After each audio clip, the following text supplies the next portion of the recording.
Bem-vindo à literatura digital. O conceito de antifrágil trazido nesse livro está além do resiliente e do robusto. Estes resistem a choques e permanecem os mesmos. Já o antifrágil, por sua vez, se torna cada vez melhor e mais forte nas adversidades. Antifrágil, portanto, é quem não se amedronta diante do novo. Pelo contrário, até aprecia a mudança porque sabe que ela é o motor do seu progresso. Depois de assistir esse vídeo, você vai começar a olhar para os seus problemas de uma nova perspectiva. Isso vai fazer com que você se torne uma pessoa cada vez melhor. Se inscreva no canal para continuar recebendo os melhores resumos de livro e aproveite o vídeo. Antifrágil. Coisas que se beneficiam com o caos. Nassim Nicholas Taleb. Este livro é continuação do celebrado Cisne Negro. Nele é proclamada a incerteza como algo desejável e até necessário. Antifrágil engloba análise sobre inovações e melhorias feitas a partir de tentativa e erro. Decisões que podem mudar uma vida inteira: política, planejamento urbano, guerra, finanças pessoais, sistemas econômicos e medicina. Entendendo os conceitos frágil, robusto e antifrágil. Coisas frágeis são mais vulneráveis, enquanto coisas robustas são mais rígidas. Fragilidade significa perder mais do que ganhar, ou ter mais desvantagem do que vantagem. O autor também chama isso de assimetria, ou seja, algo desfavorável. Antifragilidade significa ganhar mais do que perder, ou ter mais vantagem do que desvantagem. É algo favorável. Para o autor, coisas antifrágeis são mais do que resistentes, ou seja, além da resistência, são beneficiadas para que não sofram prejuízos. Todos os sistemas, sejam econômicos ou não, podem ser classificados como um desses três. Os sistemas antifrágeis são sistemas que melhoram ou se fortalecem com eventos inesperados. Bons sistemas, como os utilizados pelas companhias aéreas, são configurados para ter pequenos erros independentes que diminuem as chances de erros futuros. Essa é uma maneira para entender como um ambiente pode ser antifrágil, a aviação, e o outro frágil, a vida econômica moderna. Ou seja, se todo o acidente de avião torna o próximo acidente menos provável, todo o acidente no mercado financeiro torna o próximo mais provável.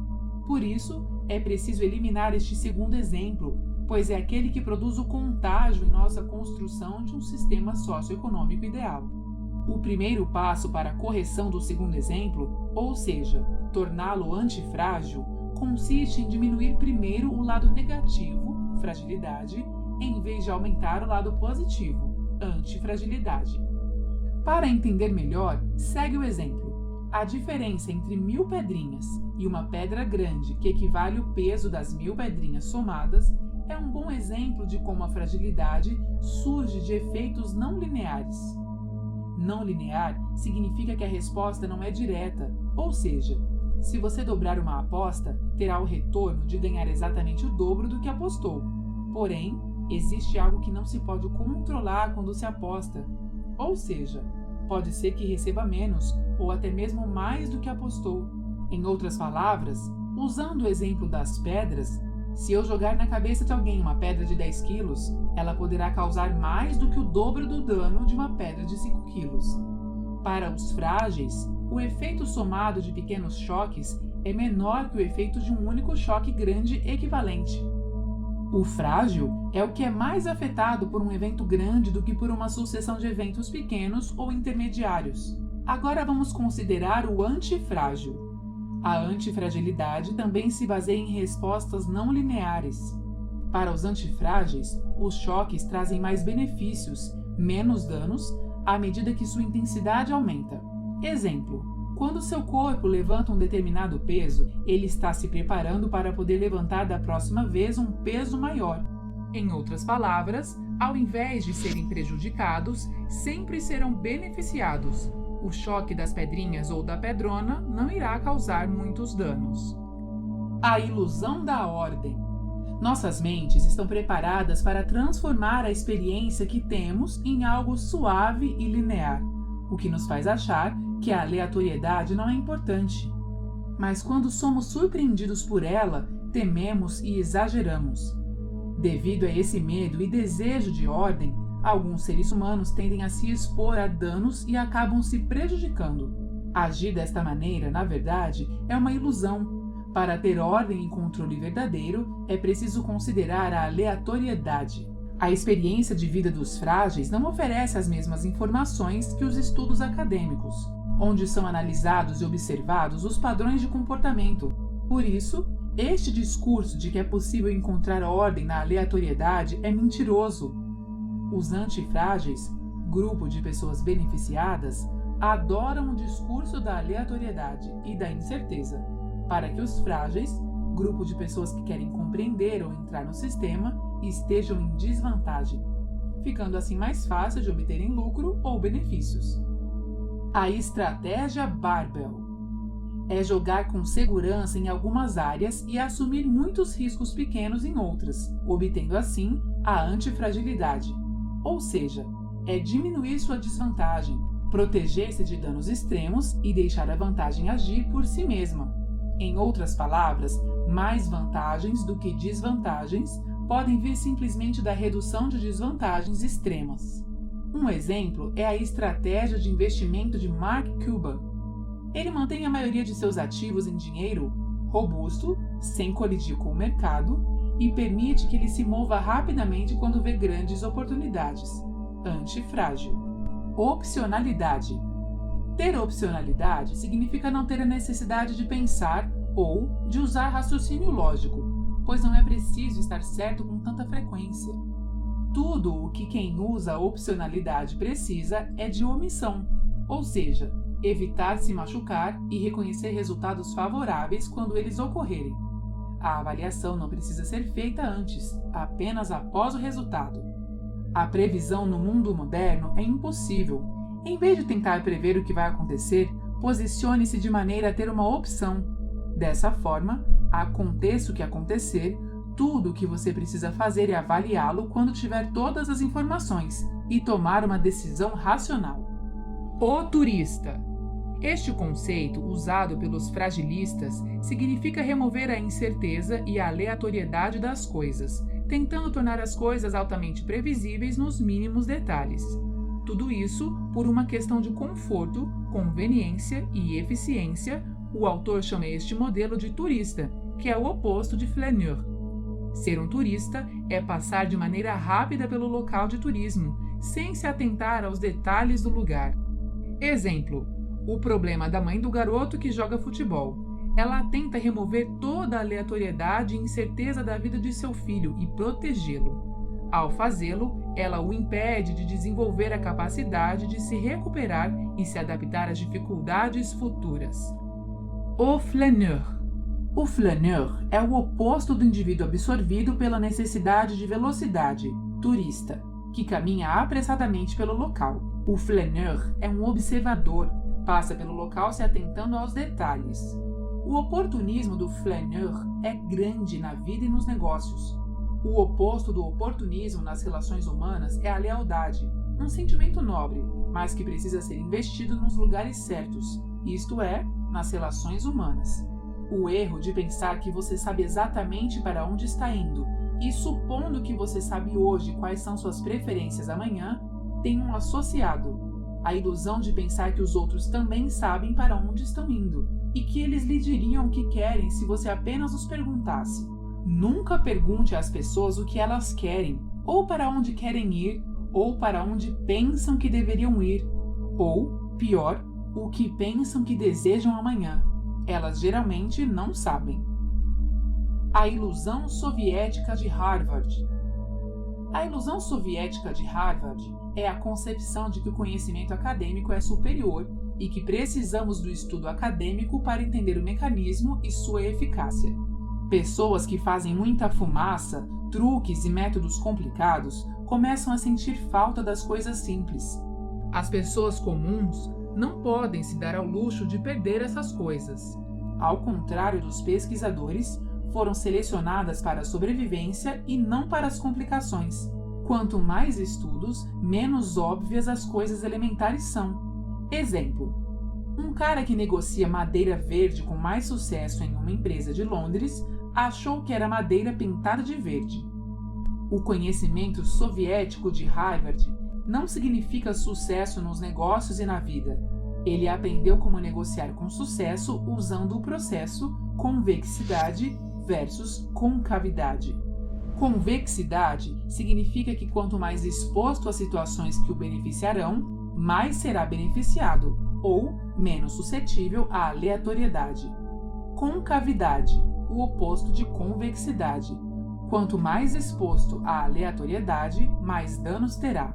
Exemplo: quando o tráfego em uma cidade aumenta em 10.000 carros, o tempo de viagem aumenta em 10 minutos. Mas se o tráfego aumentar em mais 10.000 carros, o tempo de viagem agora se estende por mais 30 minutos.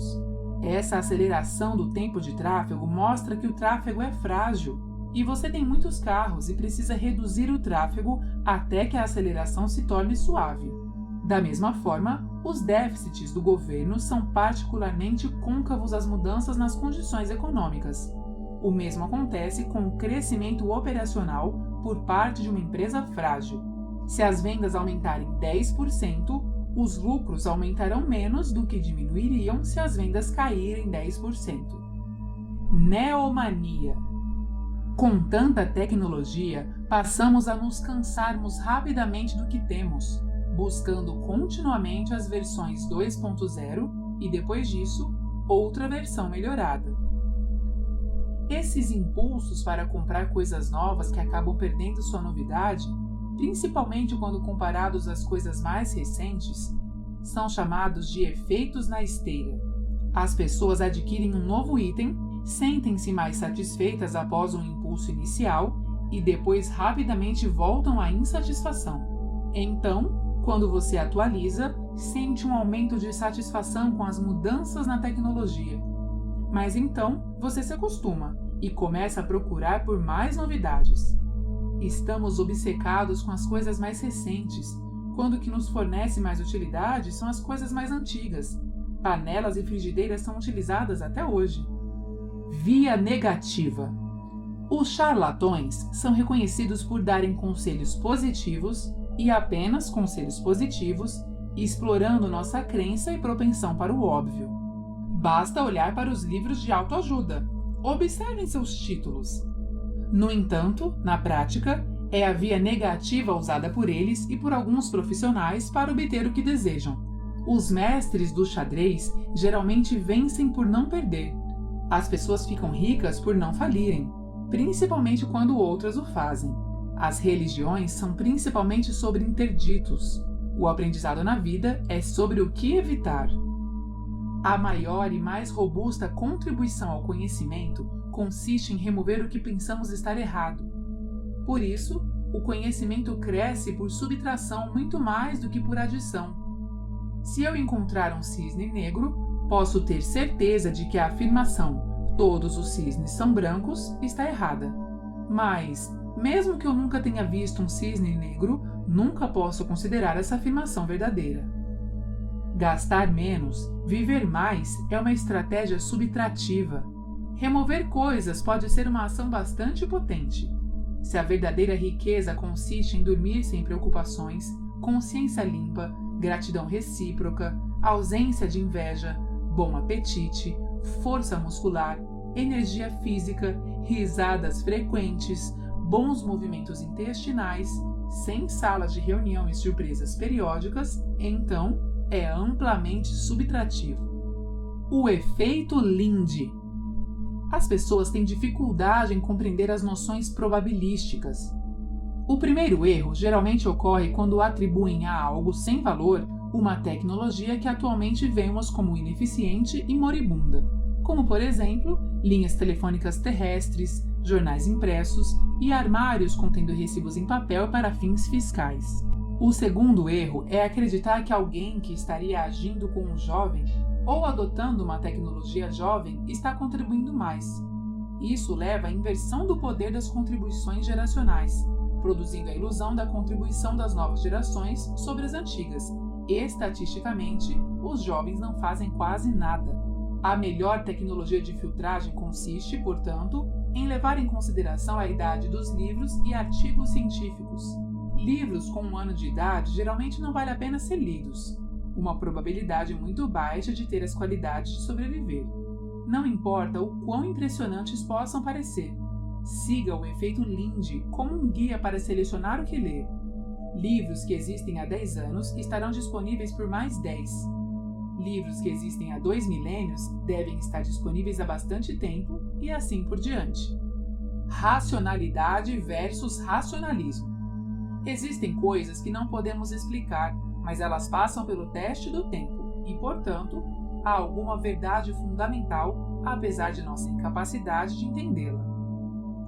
Se algo que não faz sentido para você, por exemplo, religião se você é ateu, ou algum hábito ou prática milenar chamado irracional, se algo já existe há muito tempo, irracional ou não, você pode esperar que ele permaneça por muito mais tempo e sobreviver aos que pedem sua morte. Se existe algo na natureza que você não entende, é provável que faça sentido de uma maneira mais profunda que esteja além do seu entendimento. Portanto, existe uma lógica para as coisas naturais que é muito superior à nossa racionalista. Assim como existe uma dicotomia na lei, inocente até que se prove o contrário, em oposição a culpado até que se prove o contrário. O que a mãe natureza faz é rigoroso, até que se prove o contrário. O que os humanos e a ciência fazem é falho, até que se prove o contrário. A falta de arriscar a própria pele. Arriscar a própria pele é o único meio de amenizar a fragilidade. A dignidade não vale nada a menos que a ganhe, a menos que pague um preço por ela. Primeiro, nunca entre em um avião se o piloto não estiver a bordo. Segundo, verifique se há também um copiloto. A primeira teoria trata da assimetria de recompensas e punições, ou transferência de fragilidade entre indivíduos. Ralph Nader tem uma regra simples.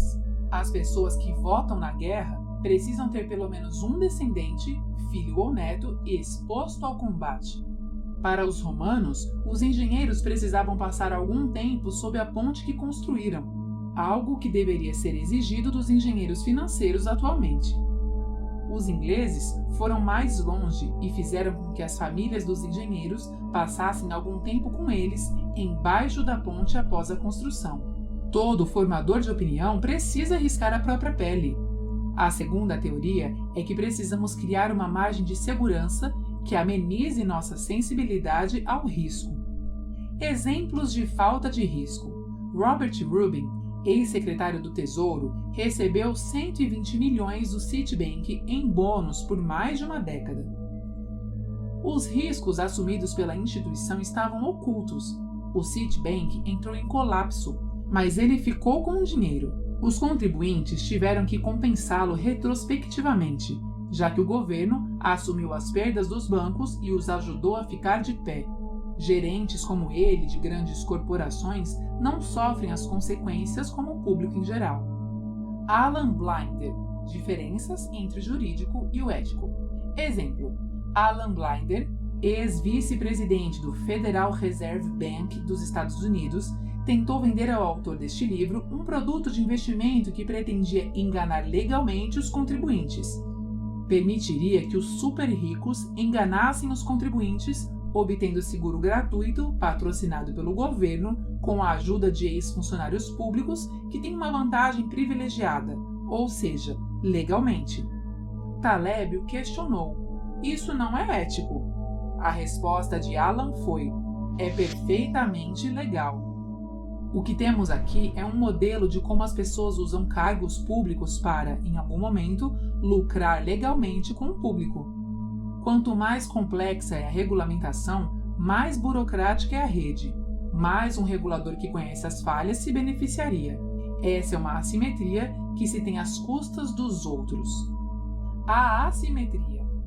Quem conta a história e a publica tem a vantagem de poder mostrar os exemplos confirmatórios e ignorar completamente o resto. Quanto mais dispersão, mais clara será a melhor história e mais escura a pior história. Alguém com opcionalidade, ou seja, o direito de escolher sua história, está apenas relatando o que se adequa ao seu objetivo.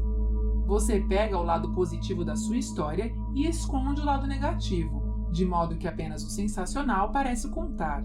A assimetria está no fato de alguns poderem escolher e produzir casos em que suas opiniões prevaleçam e, consequentemente, sejam beneficiadas. Antifrágil significa se beneficiar de coisas que, em teoria, nos machucariam. Cada parte de um sistema antifrágil é, na verdade, frágil, para que ele possa aprender e ir melhorando com os erros aprendidos. Atividades antifrágeis que pareçam redundantes e inúteis podem te ajudar em alguma emergência futura. É possível participar de sistemas antifrágeis sem ter conhecimento teórico sobre seu funcionamento. Para lidar com sistemas inconsistentes, esteja preparado para a pior situação possível e se previna. Alguns profissionais são antifrágeis ao custo de outras pessoas. O passado pode nos dar uma impressão errada do futuro, por isso, previsões não são confiáveis. Nesse livro você aprendeu que todos os conceitos apresentados pelo autor têm por objetivo provar ao leitor que estamos sujeitos a um sistema desigual, onde as pessoas frágeis que desejam ingressar nesse sistema, no caso do mercado financeiro, são prejudicadas pela falta de informação proposital que o grupo de pessoas com informações privilegiadas, antifrágeis ou ocupantes de cargos intocáveis deixam de compartilhar. A solução para corrigir este erro assimétrico é uma democratização das informações, ou seja, que as informações não sejam represadas, mas passadas de maneira justa para as pessoas comuns, frágeis, que desejam ingressar e obter resultados no mercado financeiro. Se você gostou desse vídeo, não se esqueça de se inscrever no canal e escreva nos comentários qual livro você gostaria que eu trouxesse aqui. Te vejo no próximo vídeo.